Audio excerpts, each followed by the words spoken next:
안녕하십니까. 내외방송 뉴스를 시작하겠습니다. 조국 전 법무부 장관의 부인 정경심 동양대 교수에게 법원이 1심과 같은 징역 4년을 선고했습니다. 딸의 의전원 입학을 위한 허위 스펙 비리, 그리고 사모펀드 혐의 등이 유죄로 인정된 겁니다. 특히 재판부는 7개 허위 스펙 중 서울대 공익인권법센터와 아쿠아팰리스 호텔 인턴 확인서 2개는 조국 전 장관이 위조한 것으로 판단했는데요. 뿐만 아니라 정 교수와 공모해 자산관리인에게 자료를 숨기도록 지시했다고 판단했습니다. 이에 따라 현재 공범으로 함께 기소돼 1심이 진행 중인 조 전 장관의 재판에도 영향이 끼칠 것으로 보이는데요. 정 교수 측은 3심까지 가겠다는 의사를 밝혔고 조 전 장관도 상고를 예고했습니다. 한편 딸 조모 씨의 부정입학 의혹과 관련된 고려대와 부산대는 입학 취소를 검토 중입니다.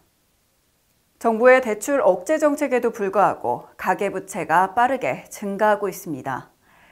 금융위원회 자료에 따르면 7월까지 올 한 해 동안 불어난 가계대출액은 78조 8천억 원에 달합니다.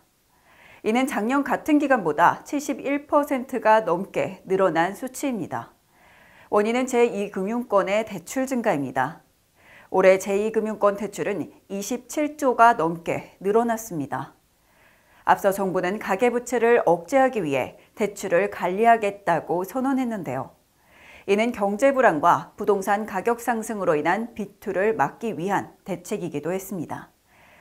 결국 정부는 은행권 대출 규제 대상을 확대하고 대출 한도와 우대금리는 축소했습니다.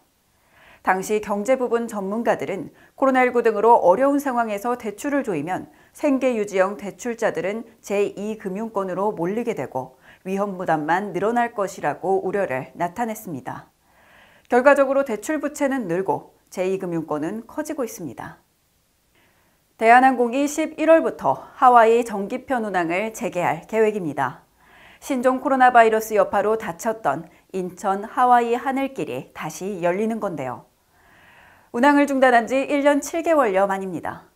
대한항공은 오는 10월 국토교통부에서 노선 운항 허가를 신청하고 11월에 주 3회 일정으로 운항을 시작할 예정입니다. 이후 12월부터는 주 5회로 운항을 확대할 계획입니다. 대한항공은 이와 관련해 코로나19 백신 접종 확대로 연말부터 해외여행 수요가 늘어날 것으로 보고 있다고 이유를 밝혔는데요. 이에 따라 운행 정지로 불편을 겪었던 교민과 방문객들의 기대감도 커지고 있습니다. 한편 하와이 정부는 지정 검사기관에서 받은 코로나 음성 확인서를 제출하면 격리를 면제하고 있습니다. 밑 빠진 독에 물을 부으면 결국 독은 텅 비게 됩니다.